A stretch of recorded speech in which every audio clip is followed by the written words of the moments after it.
Doyle News. This just in. Can we get a restart? No, I'm just kidding. Lord of the Rings fanfic writer sues Amazon Tolkien estate for $250 million. Just for the record, I wrote this book called Harry Jotter, and they totally... Harry Plotter? Jerry Plotter? Harry Jotter, okay? I wrote that... Not Jerry Plotter?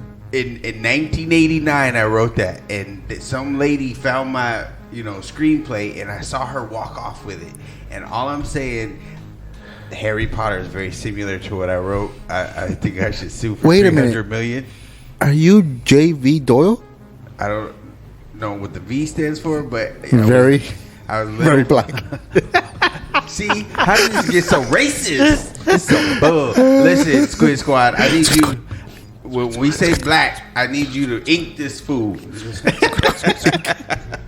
No, it says some guy is currently suing Tolkien and Amazon to the tune of $250 million. That alone takes serious bravery. But what's notable about the lawsuit is the reasons he's suing. Copyright infringement over his Lord of the Rings fanfic. Specifically, he's arguing that Amazon lifted elements of his fan fiction for its own Tolkien adaptation. TV series The Rings of Power. Did I read that wrong? Yeah, so basically, this fan fiction moron who self-published on Amazon saw The Rings of Power and said, they stole my idea that I stole from the Tolkien estate. And now I'm going to sue them. I'm suing Amazon, and I'm suing the Tolkien estate for $250 million because they stole an idea that I stole from them. But is he a moron if they settle and he gets money? I think that's what he's hoping for. Yeah. That's what he's hoping for, some kind of settlement. But here's, if he has any sort of claim to any sort of copyright that is anywhere near, then he will get You granted. can't copyright fan fiction, especially for the Lord of the Rings. It's a fucking licensing conglomerate. But if he got permission for the license for his He fan didn't. fiction, He did not. From the article you sent me the first time, it claimed that's what he was claiming. He's claiming, yes, but he did not. Yes, but if he can prove it at any level, it's not going to happen because look at what happened to Peter Jackson with Tolkien. What happened there with New Line Cinema? Tolkien's estate sued New Line Cinema and Peter Jackson because of the movies and The Hobbit and all that. That's why they were not going to make The Hobbit. Tolkien estate sued the host of American Idol. That's Randy Jackson. Oh, man, he's a national treasure. Oh, Jesus Christ, he's a national treasure. He's a national treasure. No, it's not a national treasure. Nah, dog. Okay, I find that a little pitchy. Okay. Nah, hey, dog. I got good news, dog. You going to California? No. But okay, so I'm hearing everything you guys are saying, and I'm just gonna say, shut up. None of it's true. What is not true? None of it. Or at least not. Your conclusions are false. That's fake news. No, it's mic real. drop. It's real news. I know it's real news. Okay, look. First of all, yes, you can copyright fan fiction if you change enough. Look at the shades of. Remember the Twilight fan fiction turned into 50 Shades of... I wouldn't know. I read every drip of it. It's delicious. I live deliciously, like in The Witch. He said with a lisp. I live deliciously. Oh, my. You guys haven't watched The Witch? My goodness, man. I've made that joke to many people, and apparently nobody watched The Witch, and nobody gets it. Like one person... The Witch? You've never seen The Witch with Anya Taylor? No. Yes, I did. Do you remember at the end when she's standing there and all of a sudden the devil's talking to her with all A.M. Samari's on? I haven't seen it. Would you like to live deliciously? I'm going to be honest. I did not understand a word that the devil said, and no, seriously, I really didn't. It was creepy. It was like supposed to be kind of scary, and I got that he was whispering to her, but I couldn't make out what he said, and I really didn't have it up high. And then the end of the movie was kind of like off-putting and like weird. Yes, so it I was. just left it. And Well, okay, but anyways, okay, so here's the thing. Yes, Peter Jackson was sued by Tolkien, but not to stop the Hobbit movies, but to make sure that they were only following what was in the indexes at the end, right? The glossary and the post stuff, because Peter Jackson, when he made an initial script, I think what happened was he was drawing from the Silmarillion. And so the Tolkien estate didn't. They're very protective of that particular tome, they've licensed out The Hobbit, and they had licensed out the Lord of the Rings books, including all the stuff that's in the indexes. And so right now, currently with the new series, the estate has been very like hawkish looking at the script, because there were some allusions that were made in the initial writing that was more from the Silmarillion. That's the reason why it's such a bad show, by the way, because they're making up lore. I still have not seen. It's trash. So bad. It's bad. At this point, dude. So like spoilers. I'm sorry, but if you haven't watched it by now, you know what? The spoiler. Might save you. It's done. Okay. Might save you. So here's the thing. What they've done is they've created a whole new mythology on Mithril, right? Like, I mean, in the book... Mithril? In the book, Mithril was... Look at who's technical. Damn. Mithril. Oh, dude, I mean, you've been talking my jam, man, with Tolkien and Lord of the Rings and shit. Hell C.S. Lewis? Yes, Okay. yes. Oh, you want to... I go get my book right now. Silver chair. Put it away. Okay, so the short of it is that in the book, in the movie, they're making up lore, dude, and because they're trying to avoid like getting In the sued. movie or in the show? In the show. Oh. They're trying to avoid getting sued by the Tolkien estate, because what they've been doing is turning around and saying, "No, look, we've made up our own lore," and dude, but it's so bad. It's just not. So it's possible they So ripped how- off that guy's fan fiction. I doubt it. That guy's not. I doubt it, but he's not going it's to win. possible. Okay, so if they're making up lore, then why doesn't half. Tolkien just fight Amazon for that shit then? Well, because Amazon has the rights to make it. They paid for it. It's bought. They can do what they want. We spent the with money it. already. But what they're doing is going out of the way to prove that they are not following anything from the Silmarillion, which is a shame, because like while it was it's an imperfect book, I think that it's far superior than anything that they're making up. Just putting that out there. For the record, the best stuff in that entire universe has still not been made. So there's still plenty of life in. For that the record, series. the best stuff of all the Tolkien is the old cartoon movies. Yes, I was gonna get there, but the rotoscoping stuff was fantastic. Wasn't it fucking gorgeous? Yeah. Man? I saw it when I was a kid, I think in the movies, but I have like a very vague memory, like just glimpse of me at the movies. Up there's 3 movies that I saw at the movies with my sister, and Lord of the Rings was one of them. The Secret of Nymph was the other one, and An American Tale, the first one. Yes, Those all 3 of movies, those. and all those movies. That was Don Bluth, wasn't that? Yes. Who did the Secret Nymph and the other one, and who's also the one who did He did all those Space. movies. Space Ace and Dragon Slayer. Yes. And so I missed those fucking cartoons, man. Bluth is. I had to look it up because I was like, man, all this animation is gorgeous. And when I looked up Bluth and found out that he had done so many projects that I loved, I was like, his animation style was second to none. He did not do Lord of the Rings though, did he? Or did he work on it? No, he did. Ralph wasn't it Ralph? Bachi? Bachi did Yeah. that. But did Bluth have any assistance in that? Because you know how they double dipped a lot in that time period. I think Bluth was behind the rotoscoping, but I think it was that Bachi. has his fingerprints all over Yeah, it. yeah. The style, that rotoscoping is fucking amazing. I mean, other cartoons have done it. Fire and Ice. Fire and Ice, yeah. Man, Ralph Bakshi did the Lord of the Rings. Okay, no Don Bluth at all. Nah, I don't see his name on this. But although he was involved in a lot of stuff back then, so Yeah. maybe for all we know, he was part of Because that I know group. he came from Disney and then he started doing his own thing. Right. Yeah, no, I don't see his name on any of it here, but I do. Yeah, no, but it was Ralph Bakshi, and he's the one who did Wizards. Remember that movie? Wizards, That was Wizards a great one. Wizards was great. It's so creepy, like the rotoscoping on that. Titan AE. Titan AE, that's Bluth, I think. Okay. I think I that's didn't know Bluth. I that. think that's Bluth. Yeah. I'm not too Okay. sure. I think that's the movie that tanked his studio. Which I love Titan AE. Yeah. There's some movies It that was come ahead of out. its time. Yeah, there's some movies that come out ahead of the time that are not appreciated for what they are. Titan AE is one of those movies. But it's considered a cult classic now. I fucking love that movie, Which is man. crazy because it takes Kinda like- the studio, like but heavy it was- metal. It Like was, heavy metal. Those are Great hits. classics, yeah. They're hits, but when they come out, they considered bombs, and so your insurance company. Yeah. Wow, what a great cast that movie had. Matt Damon, John Leguizamo, Drew Barrymore. Bill Damon. Pullman. Yeah. All those were voices in that. That's It incredible. was an amazing movie, but it has nothing to do with today's topic. Yeah. It's just because we're talking about rotoscoping from Lord it of is the kind Rings. of like yeah. fantasy. It is fantasy. Fantasy. Yeah, but fantasy. So Ralph Bakshi, I think, really created this genre, like in how the visuals work for the fantasy stuff. Like if you guys go to like the games, like everyone knows Warcraft, right? But the one that started off was the Warhammer. Like Warhammer was the one that created. They basically took the Dungeons and Dragons rules. They took and then they took the visuals of the Ralph Bakshi cartoons and created a whole world with orcs and elves. Are you excited for the Warhammer series that's coming out with Henry Cavill and Amazon? Not yet. Okay. Not yet. Only because I love Warhammer 40K. So there's two, right? There's just for the uninitiated. I've never played any of it, by the way. Just for the uninitiated. There's Warhammer, which is the fantasy product, and that's all.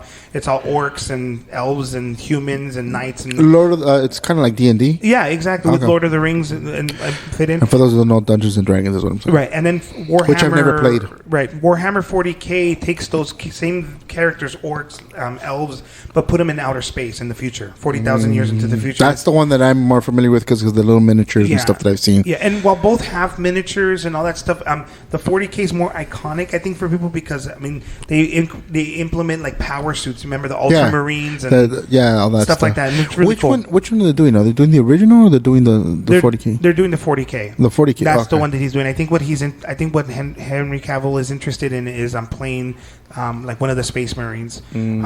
Dude, there's such a rich lore in that, and I can't imagine that translating really well into a movie. Visually, yes, but story-wise, it's just way convoluted. Well, you said Warcraft. Did you see the movie Warcraft? I didn't. I was disappointed. I own it. Okay, is it good? I own it. What he says disappointed, I kind of agree, but I did enjoy it. Okay. But from the little that I know of Warcraft, I think it doesn't do it justice. And I really wanted it to do justice because it was Duncan Jones, which is the son of David Bowie, who directed the film. And I was like, okay, and I love those fantasy lore type movies, like all those that came out. So I really wanted to enjoy it. I did enjoy parts of it. I did enjoy the idea of Warcraft. I just think that it feels like you could feel that the director had a lot of pressure behind him, and he basically collapsed. He did not get his vision out. He did not get what he wanted to do, and I think there was too many cooks in the kitchen kind of thing. I think the studio was. You could tell the studio was involved. The video game company was involved. The creators of the game were involved. His production company, the insurance, is involved, and then his on top of all that, there was not a clear vision for that fucking series. So in that movie, there was. It's a good movie, right? It's for what you see. For what you see, but you can clearly tell there needs to be more. Yeah. And like it feels like short, and that's why I was disappointed because I had educated myself on Warcraft enough just to get invested into the movie. And so when I saw the movie, there was all these things that I was like, oh, that would be cool to see. And you don't see that. And it's part of the Lorecraft lore. And so 1,000%. Yeah. And so like it just feels like you're getting to the nitty gritty and the good stuff. And then you go, wait, that was it? Like, and I was expecting I was like, all right, that's okay for a first installment.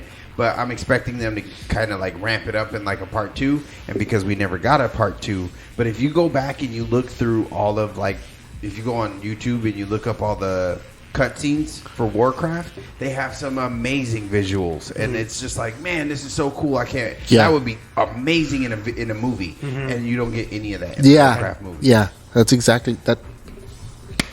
1,000,000% what he said, dude. Yeah.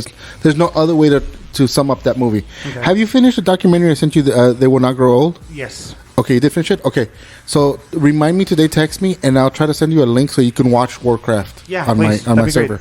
I'll try to do that. Okay. But yeah, that movie had a lot of potential. I did play Warcraft the game. God knows how many years ago, and I think I got to like level 8, and I see the premise, but.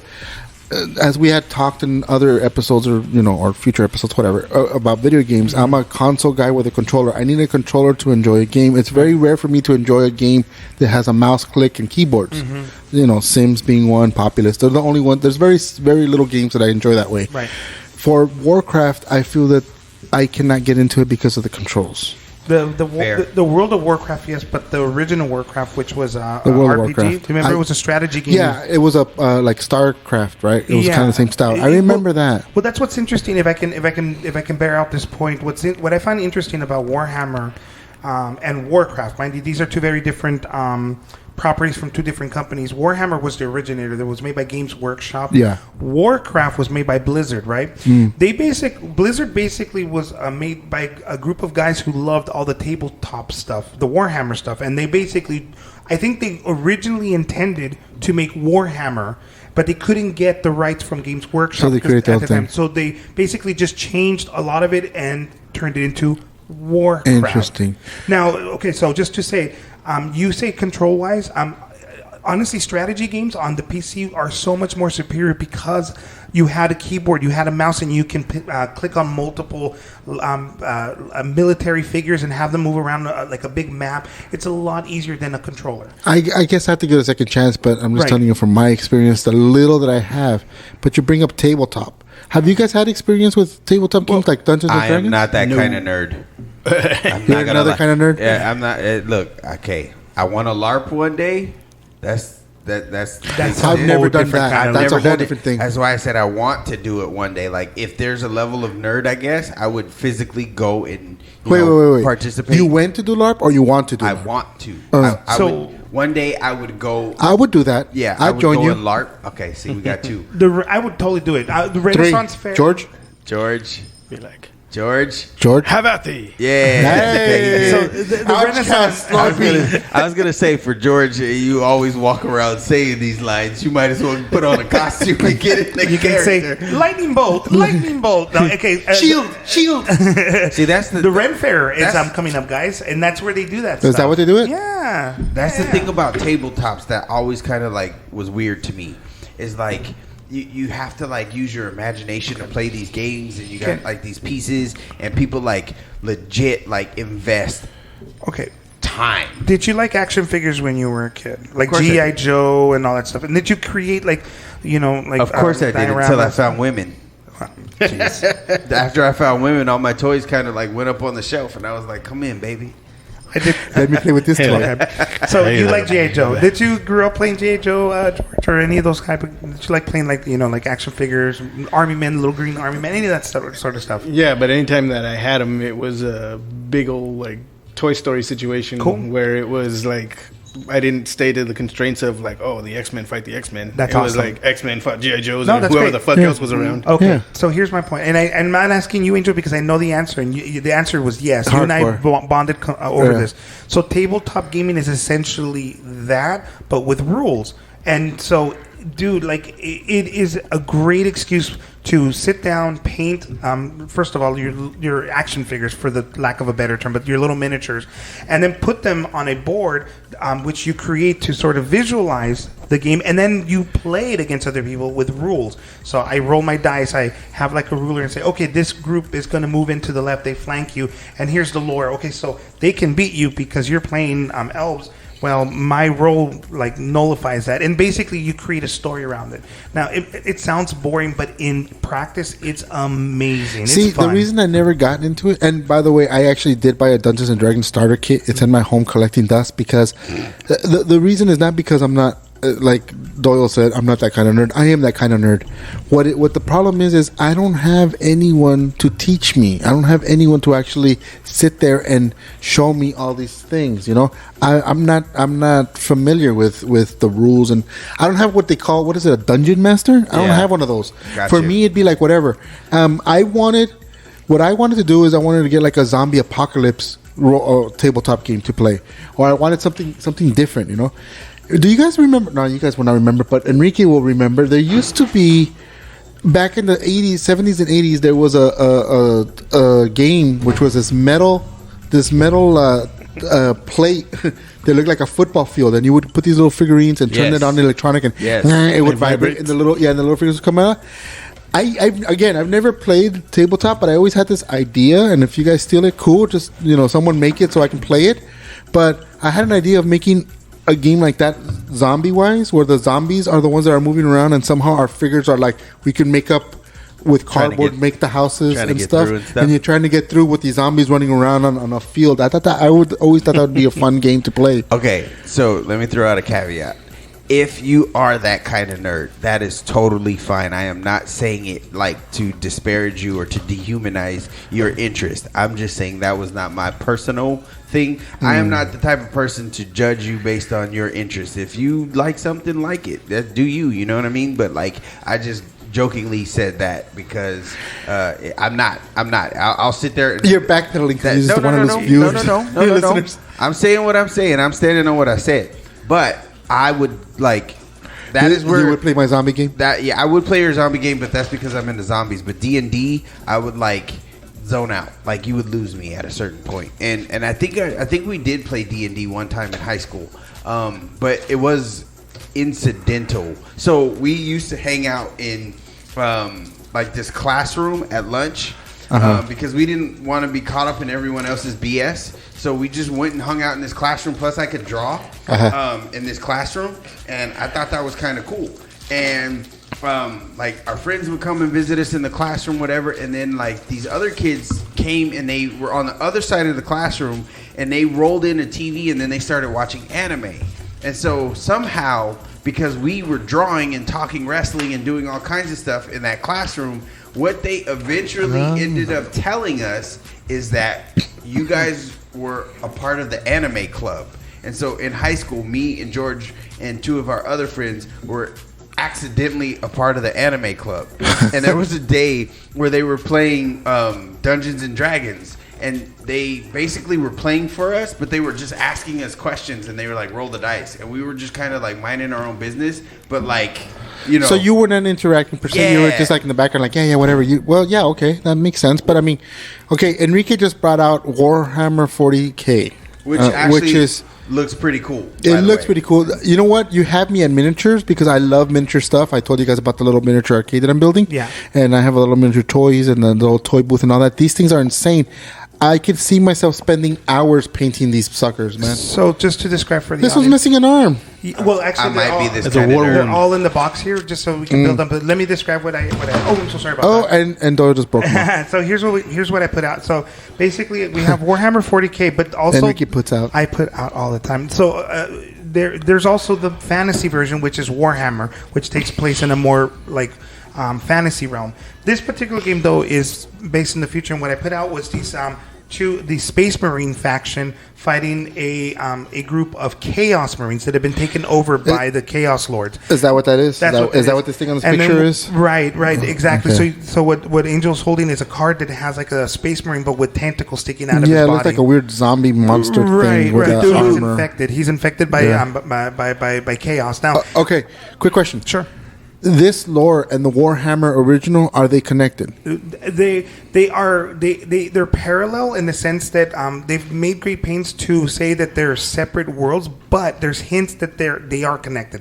Essentially, all the Warhammer stuff is happening on one planet because it's a medieval kind of setting.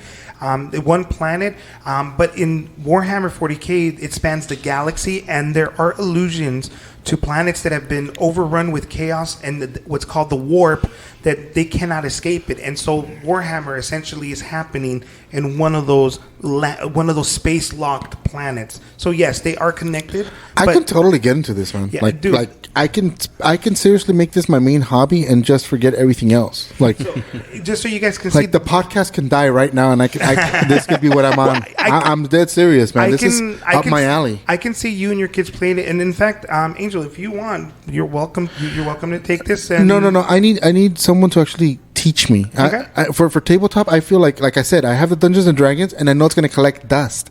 So I need someone to actually sit down and teach me these things, because as much as gorgeous as they are, and as gorgeous as and intriguing it is to me, I feel I need someone to hold my hand for the first game. At least I do want to do Dungeons and Dragons. I know you can create your own characters, Dungeons and Dragons. I want to build like little cities and stuff. That's my thing. That's what you can do in this. And I want to explore that community, but I need people to help me start. So Doyle earlier was talking about how like he wasn't that kind of geek in the sense that he couldn't hold it wouldn't hold your attention for too long after, which makes sense.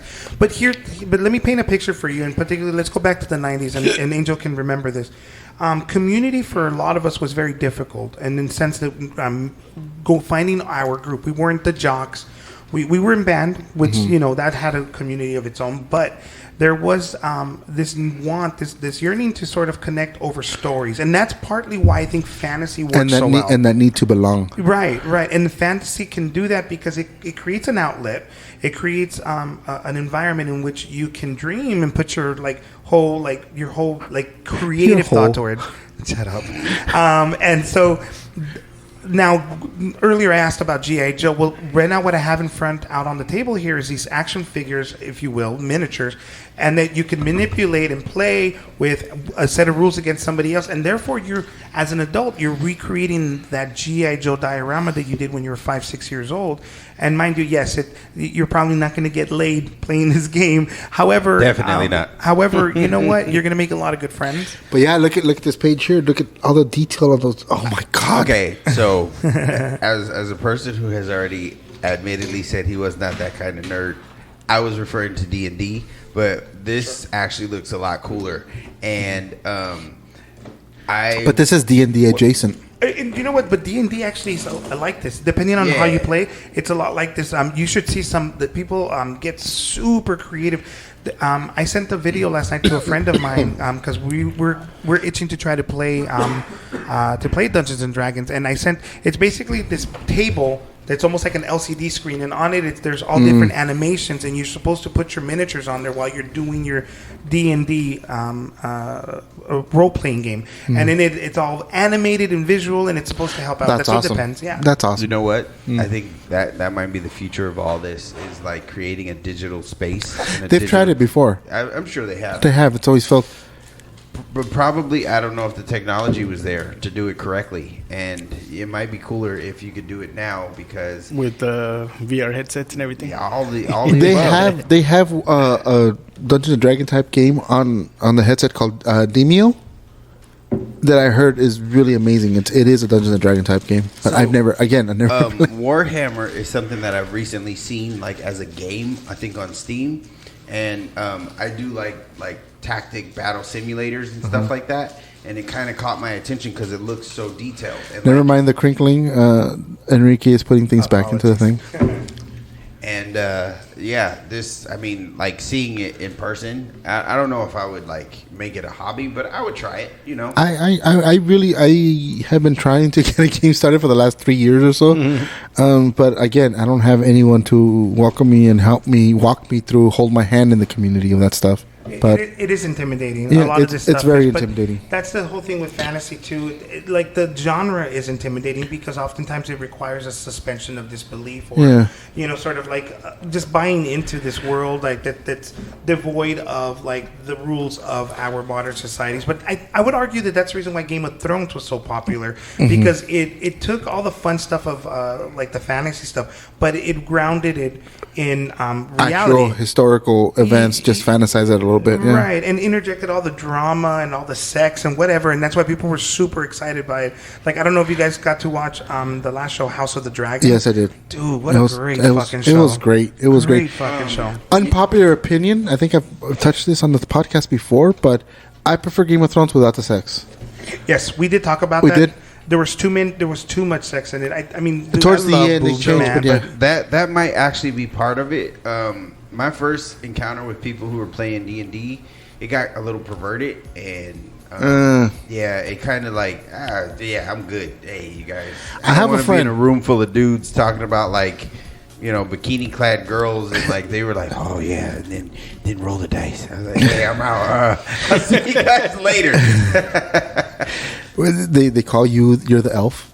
I'm not. No. Hey, brother, we ain't doing none of that. Okay, listen, I'm out. I have a friend named Javier Palenzuela. I have actually a few Javiers, but I know Palenzuela. This guy, he owns a production company called Critical Hits Media.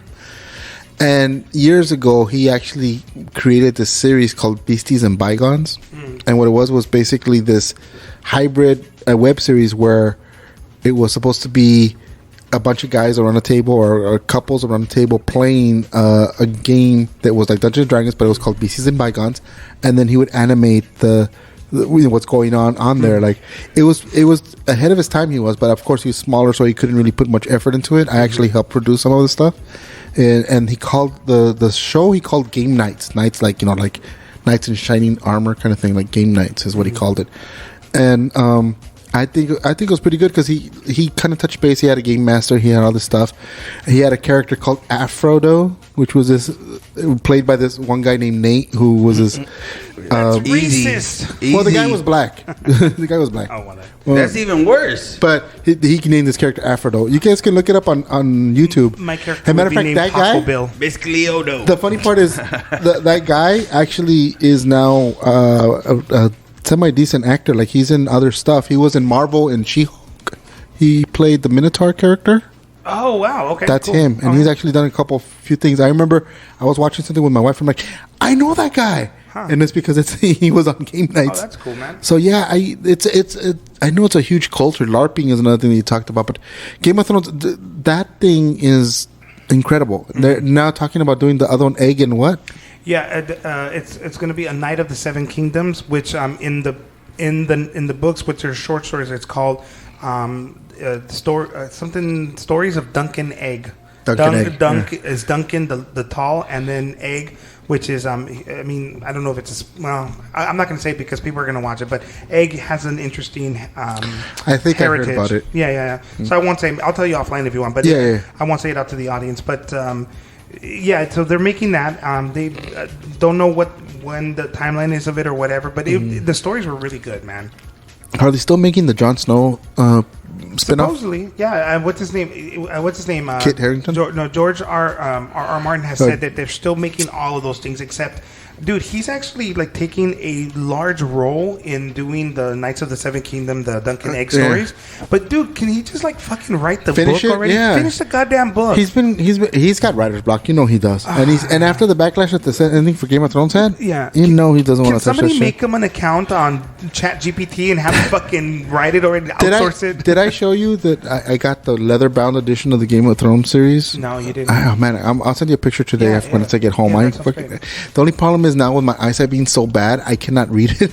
So it's just collecting dust. It's beautiful, but I cannot read it because some glasses. I have glasses. It's just I'm at the point in my life where my eyesight one day is like really great and I can see details, and the next day it's like I can't see crap. I put my glasses on, I still can't see crap. So I'm in flux right now. When's the last time? What does Vince McMahon call it? When was the last time you visited a medical facility?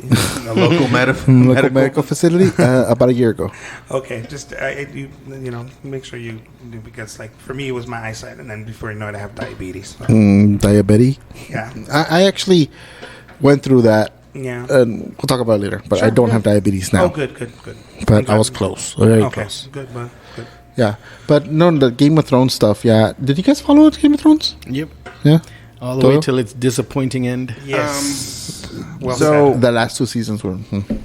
I started off hot with Game of Thrones. I was big... this is kind of like my favorite genre of like storytelling is like the medieval mythical fantasy. Yeah. I think it's called the Sleeping Beauty archetype. Is that what it's called? I think so. But essentially what you're looking at is any form of storytelling that involves like a knight or a hero, a princess. There goes my hero. Sorry. And then there's like an evil wizard, and then there's maybe like an evil knight, and then like a dragon, right? Mm-hmm. And then all these fit into like a specific type of story arc. And this is actually what Star Wars is. It has all those archetypes in it. Yeah. And so well, there's a fine line between sci-fi and fantasy. Yeah. There really is. They're very, very similar. They're like cousins. Yeah, and a lot of the best stories fit this mold, right? Mm-hmm. And so for Game of Thrones, every time I get invested into a story, especially something like Game of Thrones, I'm looking for those principles to be really strong in that archetype. Mm-hmm. And I got into Game of Thrones when they started talking about dragons because, that's part of the archetype. Yeah. And they had everything else. And then it was like season 4, and we still didn't get no freaking dragons. And I was like, you know what? I'm tired. I'm not doing this. And as I've gotten older, my patience for like the TV series, kind of like teasing you and like dragging it off and giving you a bunch of filler episodes, my patience for it is gone. Yeah, mine I think I checked out like season 6. I've gone back and watched it since. The ending was crap, but for sure. Anything with that archetype has my attention. You know what they have to do? They have to do that to long-running series like Game of Thrones and stuff like that. They have to do the Dragon Ball Kai edition. Like they gotta shorten, get to the point kind of stuff. That I would pay for. There's a lot of stuff out there that I feel the same way about. I would go back, go and watch House of the Dragon. Forget Game of Thrones. Watch House of the Dragon because you can watch it and not know anything about Game of Thrones, and you would still enjoy it because since it's a prequel, but it's also a self-contained story based on. To be honest, I feel that it's superior to Game of Thrones. I think House of Dragons to me feels superior. I think a lot of people would agree with you on that. Pacing. Yeah. I think for pacing purposes, tons of dragon. There, you're gonna get your dragon. You're gonna get your dragon on, dude. Yeah. I mean, even the last episode, the season finale, ends in such a great dragon amazing moment. It's incredible. Changing not topics, but steering there a little bit off course. Willow. Did you guys see the new series? I think George was one that told us that it was really bad because I haven't seen it, but you were just checked out. I said it was bad. Understanding the way that the direction that they were going, they pretty much Willow was there just for the name recognition, and it was Disney's all doing about that. the Mary Sue's. Disney's doing a lot of that lately because like National Treasure, it was like, where's Benjamin Gates? Like I'm watching the National Treasure series and there's no Benjamin Gates. It's like having a Mario game and then not having Mario in it. It'd be all about but when Mario is captured and the princess has to save him. No, when you know the business model, it's not even like that. It's like Mario's captured, but we're spending our time in this flower shop in Mushroom Kingdom with this character named Toby, and it has nothing to do with Mario. He's not even a toad. That's how I feel about most of the like National Treasure. Yeah, he's not even a toad. He's just Toby. But you know what it is like they have all this footage that they've like filmed other stuff, and then they like turn it into these projects, and they just put a name on it, and it's a label business, slaps. It's a business model. It's literally how you can. But you can tell when that happens. Yeah, you can tell that happens. But it's like how you said. So, like, say they film 80% of a show, and they're getting ready to film like some of the stuff with the main character and all the best stuff, and then that contract falls out, and they're like, "Well, we got to figure out a way to make this work." Mm-hmm. They label slap and then like rewrite it and re-edit it and use what they have, and then they put it out there, and then because people are duped into getting involved because it says Lego Star Wars or whatever, right? And then you're like, you By get the way, it. That was a bad example because all that stuff is fantastic. Yeah. But I mean, you get involved and you get invested because you think it's going to be something. How about He-Man Revelations? You know what you just good. I liked it. Freaking point. I liked. Yeah, but it shouldn't have been called He-Man. Facts. What should be called? Masters of the Universe Revelation? Tila. Yeah, that would have been more acceptable. Masters of the Universe? Yeah. I liked He-Man Revelation. I really liked that. I think we actually we did talk about that, which also fits into this category. I agreed with it. Okay, label slap. Dungeons and Dragons. I know very little about the lore, but do you guys remember the movie that came out?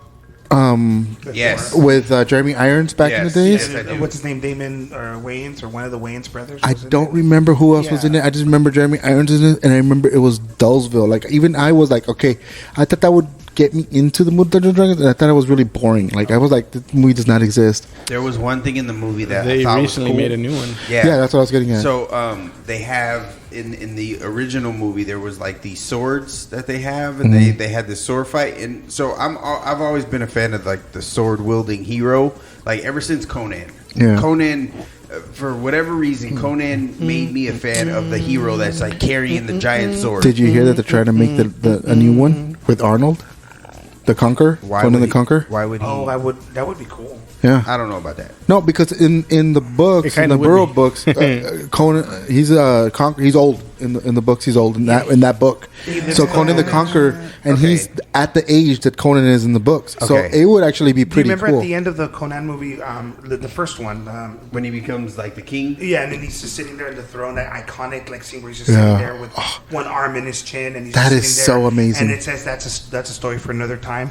And that whole idea was that it was supposed to continue when he's older. Well, this time. Well, it's time. It's time. And the original idea, I want to say it was like 15 years ago or 10 years. It was some time back. They wanted The Rock to play the son of Conan. Yeah, especially. And he was all down for it and especially after Scorpion King. That was like his next project. Right. And so that didn't work out. But, man, I would love to see that play That out. would have been great. I think if they would There's still time. There's still time. Yeah. I would love to see that. I think that's great. Did you guys see the remake with Jason Momoa? Yes. I didn't, and I think I own it, but I've never seen it. Is it any good? No, Okay. not even worth looking at. You know what? It's like one of those I gotta clean the house, I'm gonna put something on kind of thing. Okay. I'd watch it like that. But there were so many things that they didn't live up to compared to the original. I'd rather just go back and watch the original. That's the problem, though. It isn't anything to do with the original. It actually follows more the Novel? the pulp fiction stuff, like from the comics and so Conan. It's a little bit more accurate to that. He at some point teams up with like a gang of pirates. Happens in the comics. That happens in the comics. He becomes a corsair for a little bit. Yeah, I remember. It's good in the sense that if you're a Conan fan from the books, you would find a lot of but enjoyment. if you do comparison to the movies, it's not. That was something just beautiful about that movie. It was Dude, James Earl Jones, come on, man. Yeah, it was an amazing movie, and honestly, it's one of those movies that sort of ruins the franchise in the sense that it completely rewrites the franchise. But now you have to, everything you do has to follow that, or it's just not going to work. I hear you. And so, yeah, I heard they're remaking Red Sonja. It wasn't. See, I'm such a huge Red Sonja fan. I'm so negative on this already. It basically comes down to the fact that with Red Sonja, once again, it fits that archetype. There's like the scene with the dragon. There's the evil witch. Blah blah blah blah blah. And it was like an extension of Conan. So yeah, definitely. I mean, it's simple. It's very very very simple, and how that archetype fits a story. And you don't have to linearly follow the same trajectory in every single story. But all my favorite stories, including Willow, as you mentioned it, fits that archetype. The original Willow with Val Kilmer. Yeah. Great movie. Yeah, if you haven't seen it because it's old, go back and watch it. I highly recommend it. It's the fun. CGI monster doesn't hold up, but everything It wasn't else CGI. It was stop motion. Oh, yeah. I mean... And then they didn't use green screen. They used blue screen, which is the precursor to green screen. That's what it was. So when the little tiny humans come out, it did not age well. it's like super jarring. It does jar you a little bit, but everything else in the movie looks phenomenal. Yeah, everything else is great. When he gets turned into a pig, man, that was great. See, that's why it makes me want to watch the series, just to see just to feel that again. But I know it's not. From everything I've heard, and that's it why doesn't even have the essence of the original. That's what everyone's telling me the same thing. It doesn't have the essence. I will get to it. Have you guys watched Time Bandits? Yes, Wow. They're also remaking it, by the way, with Peter Dinklage. Dude, that's awesome. I'm kind of in for that. Yeah, me too. Okay, so Time Bandits was it's a group of little people, and they work for the Dark One. What's his name? The all-powerful being, or what's his? I forget what his name. He's supposed to be a stand-in for God. Like 10, dude. He's supposed to be like a stand-in for God, and they basically stole his map that maps out all the portals that they use to travel through time and space. And so they're on the run. They're basically like little robbers, is what they are. And they happen to go into a little time boy's... bandits. Exactly. Get it? They end up going into a little boy's room, and they end up hijacking them. Hey, what do they steal? His innocence. Innocence. Actually, they literally do steal his innocence.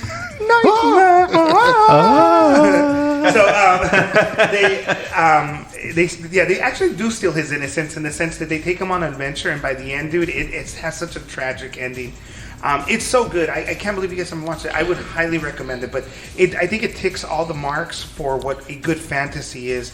It's an escapism. It tells it has high stakes, and at the end, you do learn a lesson about childhood, about neglectful parents, and there's just something melancholic about the ending that feels so final. That if you don't feel sad for the character at the end, then man, you're dead inside. You're dead inside. What's his name? Sean Connery was in that. He played Agamemnon. Agamemnon? Yeah, Agamemnon. You said it right. Yeah. But it's great stuff, dude. Yeah. I also another one that I want to bring up, Labyrinth. Oh, dude, Labyrinth was great. Yeah. Love it. They're making seriously? No, I'm playing. Jeez, I want to say Jesus. George is dead inside. Baby dance, baby dance, baby. Anything with Bowie, man, is fucking amazing. And his fucking crotch in the shots, dude. I disagree. No, but that movie was insane. Or even the other one, Dark Crystal, which I love the next Dark Crystal. Thank you for bringing up Dark Crystal, because I was earlier when you guys were talking about Willow, I was going to ask you guys, like, can you give an example of a revisited genre that worked? And Dark Crystal, Dark Crystal was absolutely perfect. worked. I was so sad when they canceled that series, but you know why they canceled it? It wasn't because of the fact that it did bad. It did great in the ratings. It wasn't that reason. It was just so expensive to make. That Netflix was like, we really love this series. We cannot make it. Can we make an animated series? And Brian Henson was like, oh, maybe this and that. And they actually went into it and they tested it and they're like, nope, it's not going to work. Yeah, because it steals the magic. It steals the magic. The show works because of how like how much you believe those characters in that world because of the puppetry and the visual. Yeah, dude, it's so good. I hadn't watched the OG movie from the 80s in a long ass time. Yeah. And so finally went back and rewatched it, and I was able to connect the dots from the prequel to that, and it's so amazing. It's perfectly done. It's perfection. It because really when is. you watch the new movie, or rather the old movie from the 80s, you sense you get a sense of desolation in the world. You get to see a world in decline. Yeah. And then when you watch the prequels, you can feel the lore. Yes. From like that world, like you can feel that it actually existed. Yeah. Which is something that is very hard to do. So like the characters, like the main bad guys, what are they called again? The Sleestacks? Yeah. Sketskis? Yeah, You can see that when they were in the movie from the 80s, it looked so oily and decrepit. Yeah. But in the prequels, they still look pretty decrepit, but they look more fresh. Yeah. And so you can sort of get this sense of age that they go through. Yeah. It's so well done. Like, it's so well thought out, and it's you escape in it. Wonderful series. That it's. Yeah. I hope they revisit someday. I'm not holding my breath, but I really am. Honestly, I think they told the story they needed to. You got to see the prequel. Why all of the Gelflings disappear. I still wanted to see a little bit more, though. I really did. I would have. But that's okay. But as bookends, I'm fine. Yeah, that's fine. Honestly, anything Jim Henson, count me in for the most part. Fraggle Rock. Did you ever see Mirror Mask? No, I didn't. Yes. What's Mirror Mask? Beautiful. It's another amazing story. It's Neil Gaiman and Henson. How did I miss this? When did this come out? 1999, 2000, something like that. What's the general summary? What's the it's like Sandman meets Alice in Wonderland. Yeah. It's I don't even really remember the story now that he mentions it. But it's so stunning that it leaves you just like, wow. Mirror Mask. I need to. Mirror Mask. As a matter of fact, as you, I have it on DVD. I need by the way, revisit that because that movie, like, it was over my head when I saw it, but I remember being like, wowed by it. But like now as an adult, I probably would understand it more. I don't even know if it's available for digital, but I do have a DVD copy if you're interested. Wow, this looks so creepy and weird. Like, I'm looking at images, stills of it. It looks incredibly weird. Dude, it is amazing. It's up there, like, just... I can't even place how it was ahead of its time. That's why it bombed so badly. You know, I'm looking at the cast, and I other than Stephen Fry, I can't, I don't know anybody. It's all British. It's a British show. Super cool. I mean, British movie. So let's see, just so that for the audience. So let's see, Mirror Mask is a 2005 dark 2005. fantasy. Geez, I was filmed way and off. directed by Dave McKean and written by Neil Gaiman. And so the gist of the story is the music used in the film. Okay, here's the plot. So Helena Campbell works with her parents, Joanne and Morris, at their family circus, but desires to run away and join real life. At the next performance, Helena and Joanna have a heated argument, and she ends up, I guess, running away and living with her grandmother, right? And then she starts to escape into her dream-like state, and that's where everything unfolds, right? Yeah. Okay. But that's kind of how it is. But it's just breathtaking. Yeah. Visually, it's breathtaking. And it has that... It does, and it doesn't have that labyrinth feel to it, if that makes any sense. Like, you kind of feel like... like it's kind of familiar but different. It's very discombobulating. Yeah, that's the only word to describe it. Surreal. That's the perfect word. Surreal. It's a very surreal like film. Vanilla Sky. Wow. But better. I just found the better but summary. Good. I guess she wishes her mom dead, and eventually, she's mortified to see that her cruel wish seemingly begins to come true. She realizes that she'd do anything to retract the curse, but instead finds herself thrown suddenly into a surreal landscape that by turns beautiful, sinister and scary. That's why I say it's kind of Alice in Wonderland. I'm It's there, Sandman man. or Coraline. Yeah, I'm if there you want to for it, say. man. Yeah, it's a great film. It really is a great film. But there's a new D&D coming out. It's Among Thieves, I think it's called. And, I think so. And Yes. I've heard. I think by the time this comes out, it's already going to be out in theaters. it's out. It's out already? Yeah, Yeah, it's it's been out. out. I heard it's really good, So have I. but I haven't heard much of the box office. 'Cause look at that! I didn't even know it was out already. Can I make a pitch for what I think would have been a perfect D&D movie? Because I think that they get wrong what made D&D so cool. It's The not Last the lore. Starfighter. I'm just kidding. Actually, you know what? You're kind of there. You're kind of there. Oh. So I think what made D&D so great isn't the lore. It isn't like the beholder, the floating eyeball. It isn't any of that. I think what really makes D&D great is like the 4 or 5 guys sitting around the table creating that story. And so for me, a movie of D&D should be what Stranger Things did. Remember, it was all the kids playing D&D around the table, and then all the first season of Stranger Things was built around their game. Yeah. Like the what was the name of the monster? What did they call it again? Night Flare. No. The Mind Flayer, and then there was another one. I forget the other character. Demogorgon. Demogorgon. Demogorgon. Demogorgon. So those are all references from Dungeons and Dragons. Now, in the movie would be, these guys building their campaign, but as they build it, the lines get blurred between reality and fantasy. So it'd be like Sathra or Jumanji meets. Yeah, that's actually pretty cool. And if Yeah. they want to make it humor, sure, they can throw in jokes in there. But that would be the part is that community in the fantasy It building. would have to have action, humor, adventure. I think that's what that new Suspense. Dungeons and Dragon movie did well, because it has Chris Pine in it. It balances everything out pretty well. Oh, yeah. It has Michelle Rodriguez, who's a national treasure, and Hugh Grant. yeah. Come on, you can't tell me Michelle Rodriguez is not a national treasure. Doyle, when Come will on. we be national treasures? I mean, I think we're all. When we make some money. All right, I do want to watch it, but So I'll wait you till said it's what kind of movie you would make. Doyle, what kind of movie would you make? It would probably be Zelda, to be honest with you. All right. How would you approach it? though? Then just do no, Zelda. Sorry. Mighty Max. That would be tight. You're such a hipster. I just blew your minds. Don't lie. You're You know such a it. hipster. It's I not. I get it, but I think nobody else does other than us here in the table because we're all. But that's exactly why I want to make it, because one, it does have a built-in audience. Number two, it is something that you can take a little bit of liberties and you can change the things that need to be changed, and people probably wouldn't be up in arms. And number three, the visuals you can create with the world that was created. Plus, it is that type of fantasy that I would love to see on camera. I would use like an animatronic like chicken for Virgil. For Virgil, and then what was the big dude? I forgot, but I know what you're talking about. Yeah.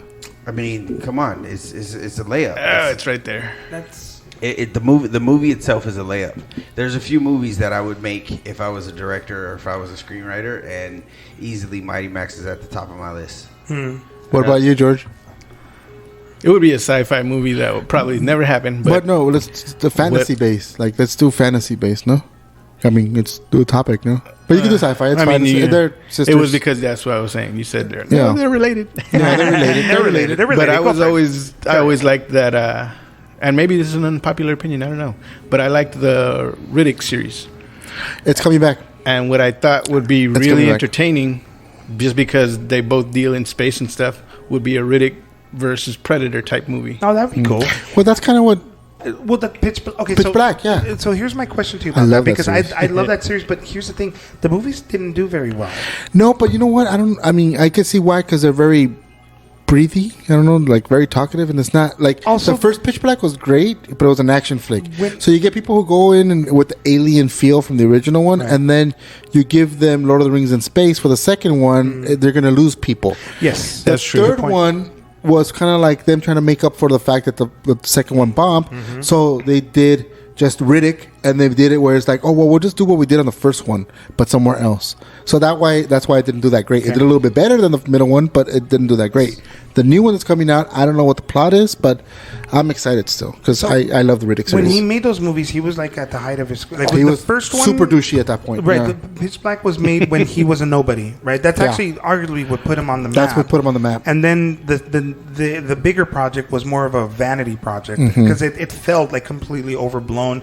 Mind you, I enjoyed it, but that's also what allowed him to be able to come in and negotiate for the rights to the product because that was Universal, and then he bought it basically. He did an exchange. He cameoed in the Tokyo Drift in order to get the rights to. Wow. Yeah, that's how he got it. Yeah, I'm glad he did that because I think that cameo legitimized that show, that movie, which was great. I liked the movie, but it didn't feel like Fast and the Furious. But I think that cameo really helped out. I touched the subject, but that's actually the first Tokyo Drift. It was the first Fast and Furious that I enjoyed. Yeah. Well, 1 and 2 I hated, by the way. But the repercussions of that movie bared out in other movies, didn't it? 2. 1 and 2 I hated. I love 2. Oh no, I hated 1 and 2. 3 was great. Okay. But yeah, no, that caused the whole cause and effect. So what about you, man? What movie would you? What would be your perfect pitch for a fantasy movie? What establish? Would it be established? I don't know. I like your idea of Dungeons and Dragons with the tabletop. I would like that, but I would pitch it as a comedy type thing. Now there are some that blur the line. Broken Lizard just came out with Quasi on Hulu. Can't wait to watch that. I started watching a little bit about it, and I love Broken Lizard. I even love like Slam and Salmon, which a lot of people did not see, and I enjoy that movie a lot. Right. And I there's a lot of the stuff I like. Even what's his own Paddle Cruisers. I think it was like their first when they were in college. They did that one. I own it as well. Oh, I didn't see that one. No. Yeah, it's not that great, but I still enjoy it. Okay. It's very independent. It's very like low budget. Okay. So I enjoy those. I know they're doing Super Troopers 3, but I started watching Quasi, and to be honest, it's not doing it for you. It's not doing it for me. I'm gonna keep watching. I'm gonna finish it, but I'm like 20 minutes in, and I was just like, yeah, let's go watch something else. Like for me, like I felt the same way about when. Do you remember what is it called? Club Dread. I love Club Dread. Now initially, ow, my asshole. Okay, so remember, I watched Super Troopers, and then I watched Beer Fest, and those movies were very different stylistically, and so when the other movie came out, I wanted more of the other two, and it just didn't work out that way. I'm going to correct you because it was Super Troopers, then Club Dread, then Beer Fest. Okay. In that order. For me, I didn't watch them in that order. Right? Okay. And so I was a little disappointed in Club Dread. Mind you, I went back and watched it recently and loved it. Yeah, it's a great movie. So I think that maybe Quasi might do the same thing for you. It might, because every single movie that come out, I think is gold. I love Broken Lizards. Right. So, but Quasi, I'm like, I'll keep watching it. Right, Quasi. Because it's Quasimodo. Got it. But okay, what movie would I make? I don't know. There's a lot of movies that came out that are great. The Princess was a pretty decent that came out not so long ago. The Dungeons and Dragons, the old stuff I like. Can't wait to watch the new one. I like his idea of Zelda because I think Zelda would be an amazing one to watch, to watch in general. I've like been like my whole adult life trying to imagine a Zelda movie, and I can't. It's really hard, but I think one of the key elements which would not be able to do in Hollywood was make Link mute. That's one thing that's not going to happen. But it's so, I don't know, man. You could. You totally could. It's a tough one. It's a tough one. I would like to redo. I would like to I'd say in this day and age, you could. Yeah, I would like to revisit Warcraft. Even though I'm not a follower of the lore and all that, I don't feel that movie did it justice, and I think a redo is needed for that series. A great series to make. I would do Space Ace. I would love Dragon to see Slayer that. would be amazing. Dragon Slayer would be amazing. I'd rather see Space Ace than Dragon Slayer. Really? I would. I love would Space too. Ace. I think it has like a funny charter, has a beautiful girl in it. The villain looks cool. I would like to see a live action Dragon Slayer, like a fleshed out Dragon Slayer. It would be difficult. I mean, like, okay, so the whole premise of Dragon Slayer is like the helpless damsel in distress, and I think that would hurt it in Hollywood right now. That's why I said Space Ace, because Space Ace, the girl is more competent. She is. Nay. Do you guys remember the little unknown series Dragon Slayer, the TV series? Yes. It flips that. It looks like the damsel in distress is them, but she's not. And it actually changed it where she's actually kind of like... Well, remember, she has like, how many kids? 14 or 7? There's all these little Dirk the Daring miniatures walking around. And I know her. She lives on 52nd. She's from Bell Gardens. So, You said how many kids? 14? Yeah, Bell Gardens. That's her. So Nintendo is they have such a stranglehold on their product, and the whole reason it took them so long to finally make movies was because they couldn't wash away the stink of the first Mario movie, and so there were so many pitches, even up to John Woo having for a little while not the option to make Metroid, but the option to pitch that a Metroid movie, and for 3 years they tried, and Nintendo just So I would have said Castlevania for my series, but the anime was actually perfect, so I move away from that. So just to get to my point though, Nintendo had such a big success with the Mario movie now, and in the movie there's a throwaway line that Peach and tells Mario about how there's many other worlds out there, many other she said many other worlds, many other universes. Is her exact word. And mind you, there's a little blue character that's from the Mario Galaxy series that's in the Lumens. Yeah, and he's in a cage, right? And you've seen him in the trailer. He's a dude that's like talking like, "Oh, I want to die" and all that shit. Anyways, I think what's going to happen is Nintendo is not going to allow a live-action Zelda. I don't think so. What they're going to do is they're going to say, like, cool, this movie was so successful because it was a CG thing. They're going to try to recreate that because that's what Nintendo does. Yeah. You know? So recreating the next Zelda movie, the first Zelda movie will be a CG thing. But the visuals that you can get for making a live action Zelda movie would be Goosebumps. phenomenal. And if somebody like you think of Dune and then you put Zelda on that scale and you would have some and I'm talking about the storyline from Zelda 64. That's a great storyline.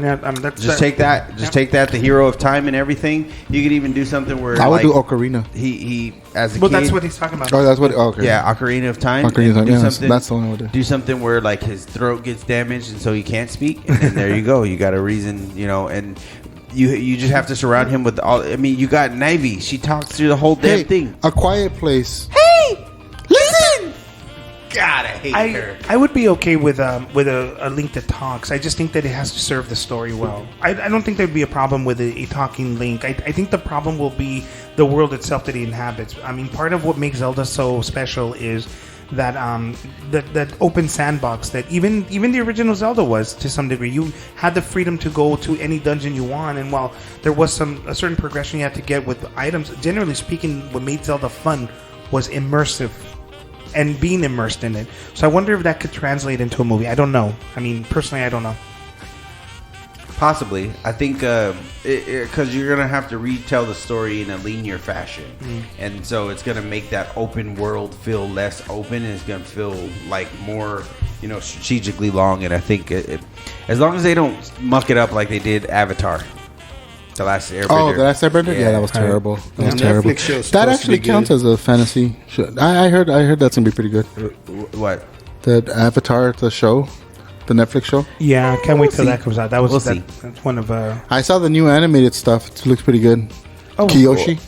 They've already released some stuff from it? Some stills. Cool. Yeah. Korra. Legend of Korra, that was a good one too, man. Of course. It was. Loved it. Everything that studio does, I'm a fan. You didn't like the old Masters of the Universe or the Thundercats reboot? That was them. Yes, I did. Okay, so before we sign off, what is our favorite fantasy series? Go one at a time. Oh, okay. For me, it's Lord of the Rings. Done. Wow, that was easy. Doyle. Conan, Red Sonja. Oh damn. Great. Georgie. Wrestling. God of War. God of War, yeah. Yeah, that falls into that. Absolutely. Yeah, that definitely falls into it. Great story, yeah. Fuck. Vampires Masquerade. No, that's a different. That's for the Dude, show. they gotta make a movie of that. They did. Remember Kindred the Embrace? Yeah, that was. No, they gotta make a movie of that today. Not I would say because I got nothing else to come out. I would say Zelda. Cool. I really would because I know after we end the episode I'll be like, damn, I should have said this. You should have said Labyrinth, Dark Crystal. No, because those there's not high enough. on my list, they're high. They're really high up there, but they're not enough of a world building for me to be like those other ones. That's good. That's a good answer. Yeah. Yeah. So for me, it's Zelda for those series. Although Lord of the Rings is a very close second. Cool. So, George? Goodbye, everybody. Hold Silence is golden. Enrique? Whatever fantasy world you guys get immersed in, just it's what you put into it and what you take out of it and That's the what joy she that said. you find. Yeah, I'm just saying. And so explore Warhammer, explore Warcraft, explore Legend of Zelda, Lord of the Explore my Rings. balls. Stay away from vinegar because Angel's vinegary balls are not what you want. Although today they're very Cool Ranch tasting. Oh, well. Either way. Doyle? You know, we went through a whole episode talking about Lord of the Rings, and nobody had a Smeagol reference at all, which is fantastic. My precious. Okay, streak broken. Anyway, make sure you go to www.ouchcast.com. Make sure to get some of that awesome Ouch merch. If you get a hat, I heard it makes you smarter and it makes you look better. So, you know, if you want the ladies or if you want the gentlemen, just buy a hat. And remember, never make eye contact. Precious.